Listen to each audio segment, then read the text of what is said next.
In Portland, Oregon, a BLM rioter who identifies himself as 100% Antifa and ready for war shot to death a supporter of President Trump.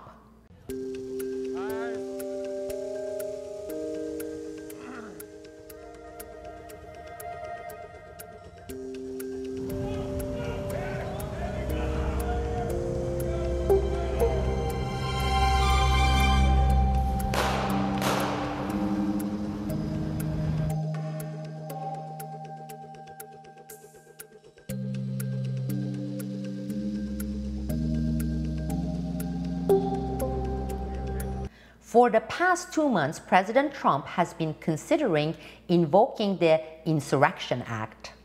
If a city or state refuses to take the actions that are necessary to defend the life and property of their residents, then I will deploy the United States military and quickly solve the problem for them. So what is the Insurrection Act? The Insurrection Act of 1807 authorizes the employment of the land and naval forces of the United States in cases of insurrections.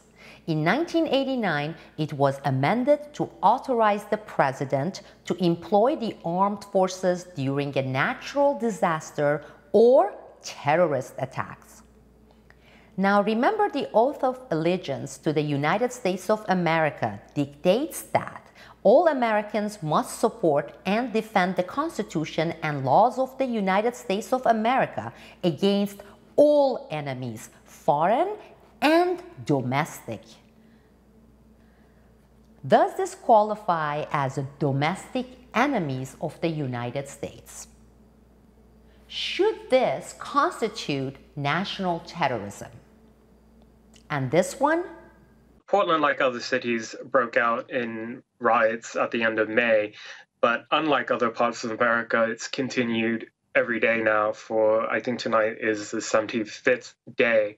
And it's quite surreal when I say that and describe that. And some of the footage that has come now shows hundreds and sometimes thousands of rioters trying to burn down the federal courthouse using explosives, coordinating mass violence. Unfortunately, the mainstream media wrongly blamed the presence of federal law enforcement for the riots. That was absolutely wrong. The riots happened before federal officers came, and it's continued after they left. So the rioters have now moved beyond downtown and gone to residential areas of Portland. Portland is where I am based out of and where I do my work. And they've attacked now every single day multiple police buildings and properties in the residential areas of the city. In fact, they've already declared where they're meeting tonight. Last night was another unlawful assembly. The day before was a riot, and they actually broke into the police union hall earlier this week and set it on fire, something that they had done previously. How about this one? I talked to the owner of the pawn shop back there, H&B Loans. He didn't want to go on camera, but he definitely had a lot to say. He feels let down by the city leadership. He said he's been here for 50 years. He's never seen it this bad. He wants them to put an end to the destruction immediately. He says that people are afraid to come downtown. Looking around today, it is pretty empty. At Portland's oldest restaurant, Huber's Cafe, co-owner James Louie told me those who think the destruction is helping the cause are wrong. Those people, they need to stop. If they think they're helping, they're actually hurting. He was the most forceful of the business owners I spoke with today, but echoed a common feeling: enough. I mean, mainstream Americans, the silent majority, we're actually kind of tired of seeing these anarchists destroying our city, and we would like to see, the police step up and take care of these people. There comes a point where people have to say, must say, enough is enough. And we are exactly at that point. We are at this point that many Americans are saying enough is enough.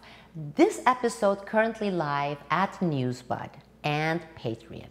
In this episode, I'm going to be discussing the two possibilities It may be and/or possibilities. One, I'm going to talk about the pros and cons of the president, in this case President Trump, invoking the Insurrection Act, okay? What are the pros and what are the cons?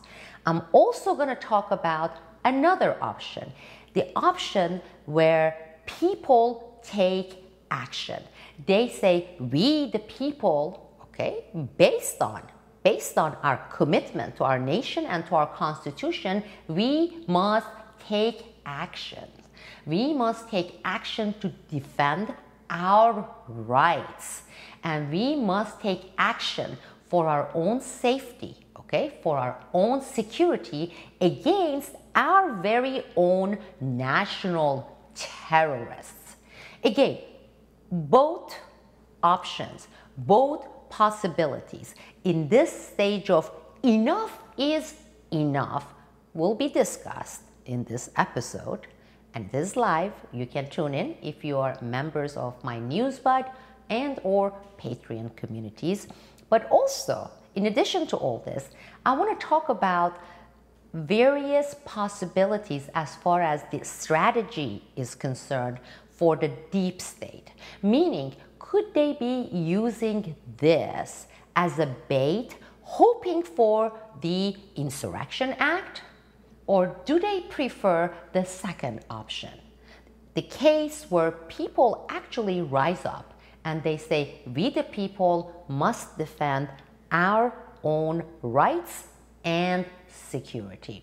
Again, join us at Newsbud and or via my new community at Patreon, and let's discuss this. This is Sibel Edmonds, reporting facts independently and undiplomatically for 2 decades.